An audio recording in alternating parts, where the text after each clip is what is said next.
Hello, I'm Cecilia Friakis, and I'm joined today by Leticia Hutchins, founder of Alma Coffee and a Depaul alumna. So today we're going to talk a little bit about our company's history, how to get into coffee, and how to support smaller non-chain coffee companies. So hello, Leticia. Thank you for joining me today. Hi, thank you so much for having me. Leticia, where are you coming to us from? Well, I'm actually here live in our roastery where all the action is going on here on a crazy Monday. Ooh, can you give us a quick little tour of it? Oh, of course. Yes. Come on, let's go. All All right. So I'm going to start at the beginning of where all the action happens. So I'm just going to walk over to the other side of the warehouse. So we are in our 4,500 square foot warehouse in Canton, Georgia. We're just a little bit north of Atlanta. And this is the garage door where everything starts. So this is where the containers come in and where we unload them by hand. So 42,000 pounds of coffee.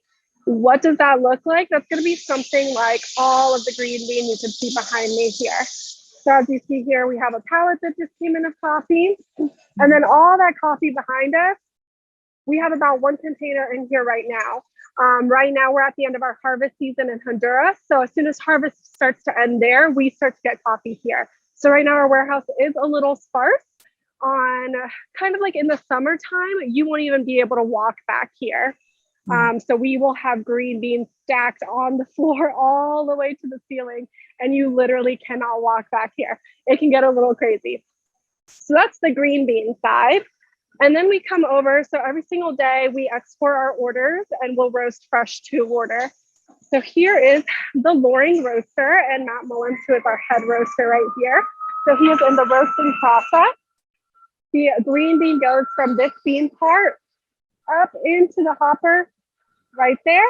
And then once it's done roasting, it comes out nice and ready to drink. From the roaster, we go to our fulfillment area. So here we have our massive weigh fills, which we call fill of the future. We like funny names here. So the coffee will go in there. We'll fill our 12-ounce bags, and then they either go to being ground if they've been ordered ground, or they get sealed holding. And here's one of our heat sealers. From there, the coffee comes in these carts, ready to get boxed up. And then we have our fulfillment area over here. So right now, we've already had our first USPS shipment or pickup of the day. So we just have, kind of like whatever else is coming throughout the day going on. And then the last part, and possibly the coolest part for all of our guests, is that we have a little coffee shop inside the roastery. So it's kind of like the beer industry where you can go into a microbrewery and see all the action happening. Well, we have that similar thing. So here's our little cafe area. So we make all our syrups in-house. We actually have a little herb garden too.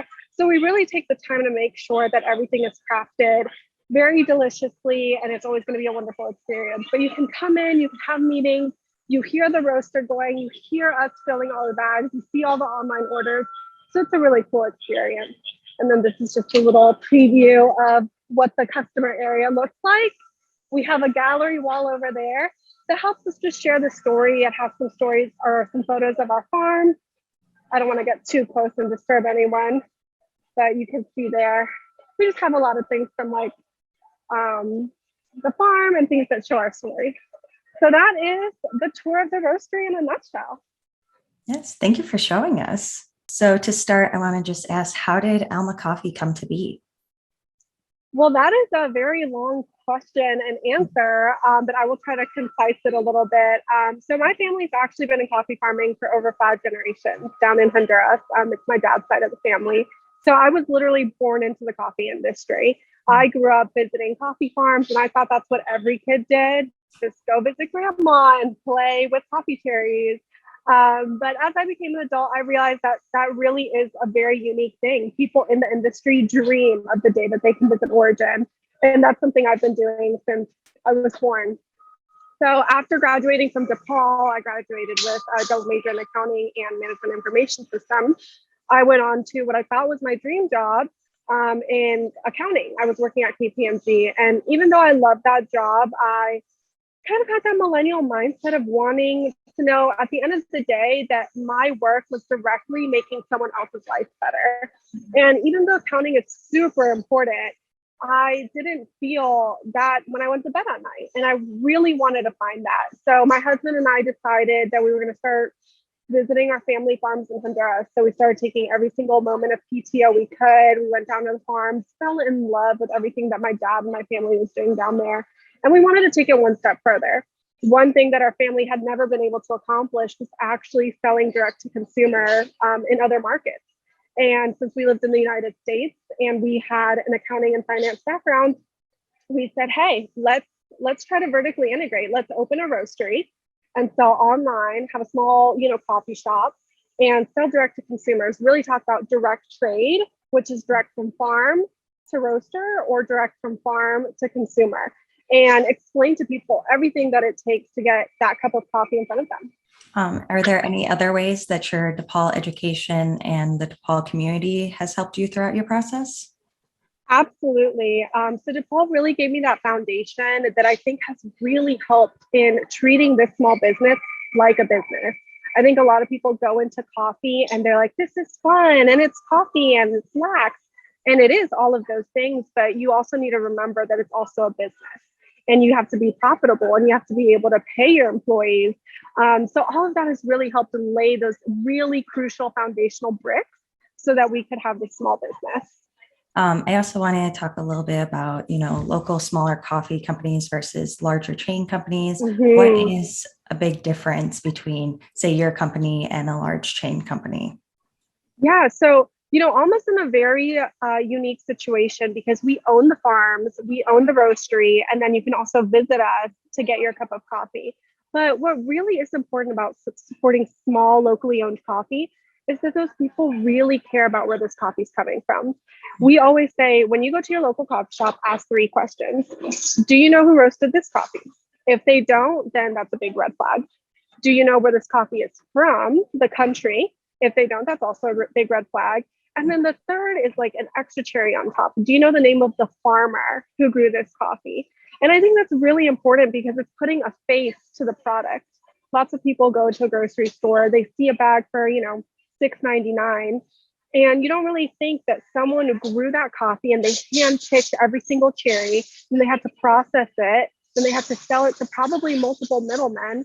And at the end of the day, they get pennies to the dollar on what we're paying here in the US. So when you support small and local coffee, if that company is using direct trade practices, you know that your money is going to support an individual. You can see the face of that coffee farmer and you know that your consumer spending is really making a difference. It's not just going into a CEO's pocket. Is there anything that viewers can do to support like your business and other smaller businesses? Of course. Well, first would be you can purchase from Alma Coffee and give us a try. There's a very big population that drinks coffee every single day. So just really caring about where your coffee is coming from. And we'd love for you to try Alma, of course, even if it's just once, but we'd love for you to subscribe. You can visit us at www.myalmacoffee.com and you can purchase right there. You can read all about our story, watch some fun videos. We really like to have fun with coffee. We do a lot of edutainment is what we call it. So educational videos with entertaining undertones to them. And it's a great way to get people to pique their curiosity on where their coffee is coming from. Okay. What are some of those educational videos that you were just talking about? So we do a lot of brew guides, and those are really cool. But furthermore, this is a little sneak peek of what's to come in this year. We sent our digital media manager to Honduras. Him and I went together along with a few other people. And we took a bunch of videos of just every single step that goes into the coffee chain down in Honduras, because that's a very big mystery. People don't realize all the processing that happens and how we have implemented new equipment to make it more sustainable, use less water, less runoff into the local ecosystem. So all of those things, and we're going to put lots of videos together showing that so people have a better understanding of everything that goes into that coffee. Okay. What are some other ways that your company practices sustainability? Oh, that is a great question. So that is one of our 3 key pillars. Our 3 key pillars are improving lives, using sustainable practices, and crafting extraordinary coffee. So every single decision we make is centered around those 3 key pillars, and sustainability is a huge one of them. Down at the farm, we are USDA certified organic. So we use all sustainable practices down there. We actually use as many byproducts from the coffee processing as we can. So we take kind of the cherry, which is known as cascara, and we'll use it as organic fertilizer on the farm. There's also a honey runoff that comes from the processing, and it's very toxic, and lots of farmers will let it go into the natural ecosystems, and it'll kill wildlife, it'll ruin rivers. It's just so acidic. So what we do is we collect it, and then we actually use it as a natural pesticide. So we'll spray it back on the leaves. So just stuff like that. Here at the roastery, we roast on the most sustainable coffee roaster on the market called the Loin Smart Roaster. According to them, it emits 80% less emissions than other conventional coffee roasters. So we're really proud of that. We're actually the first in the state of Georgia. And then just anything we can do, we're actually looking at changing from boxes to mailers because they're recyclable for all of our shipments. And then even down to our driveway, we just got it repaved, and we use it's called asphalt road milling. So it's reusing the road, and it was a product that we found to be sustainable and worked well on our property. So just anything we can do to be sustainable, we're going to try to do it. Okay, that's wonderful. I also wanted to talk a little bit about your personal life and stuff and your personal relationship with enjoying coffee. So what was your process into getting into different blends and different roasts of coffee? That's a great question. So I grew up drinking coffee. My parents, they're probably going to be mad at me for sharing this, but they would let me drink coffee from a very young age, of course. So coffee is just something that has that nostalgia of growing up. You know, you drink it in the morning and you think about those childhood memories. So I love it from that point of view. But in terms of the roasting process, I actually don't do any of the roasting, which is really interesting as one of the owners. My husband is the one who set all the profiles in the beginning. And then now we hired a master roaster. So he will actually work with us, come up with the new blends, come up with the new profiles, and then we are all together for the R&D of them. What would you recommend someone does if they want to get into better coffee, but kind of don't know where to start? Ooh, that's a great question. So first, I would say, why don't you order a few different coffees from a bunch of well-known roasters in the country? Kind of get an idea of what it is that you like, maybe the origins that you like. And then when it goes to sourcing green bean, there's a lot of great companies in the US that will let you buy a stack at a time. So a stack is 152 pounds, and that is the raw product that goes into the roaster. So it can be very expensive. Lots of times when we bring it straight from the farm, we bring it in a 20-foot container, 42,000 pounds at a time. That's not really sustainable for someone looking to get into coffee roasting. So we sell green bean to other roasters as well. So finding, a local coffee company that really cares about sourcing, that way you can still have that direct impact, but you're not breaking the bank either. Okay, thank you. What is your favorite type of coffee? Ooh, so I love just a cup of black drip coffee. And my go-to right now is Hugo's Honey. That's actually my dad's cousin, so my second cousin. He's a farmer down in Honduras as well. And it's a yellow Cachuay variety that is so delicious. We only got 7 sacks of it. So it's a very limited release. So I'm enjoying it with every single cup because I know it's not going to be here for much longer. It sounds really good. I'm a little jealous. How do you prepare your coffee every day? So I will just drink drip. I love drip. I think it's a really great way of understanding how all of our consumers are going to drink it, because that's how most people drink their coffee. And I just hate wastage. So if anything ever doesn't make it to a consumer and it gets returned to us, we can't sell those bags of coffee. So that's typically what I'm drinking because I just don't want to see those coffees go to waste. Yeah, that's a good idea. Lastly, if Depaul was a type of coffee or a specific coffee drink, what would it be? So that is an easy question. I would say it's Soulmate, and that is our medium roast. That is the first coffee we always recommend everyone tries from Alma because it is one that you can brew so many different ways, the most versatile. You can add cream, you can add sugar, you can drink it black, and it's going to taste outstanding. And I think that really resonates with Depaul, that no matter what you're looking to major in, what you're looking to do in your professional career, Depaul has the resources to help you get there. What does Alma mean to you also as the last question? So Alma in a literal sense means soul in Spanish. And we chose that name because that's what we have put into this business. It really is the entirety of our heart and soul.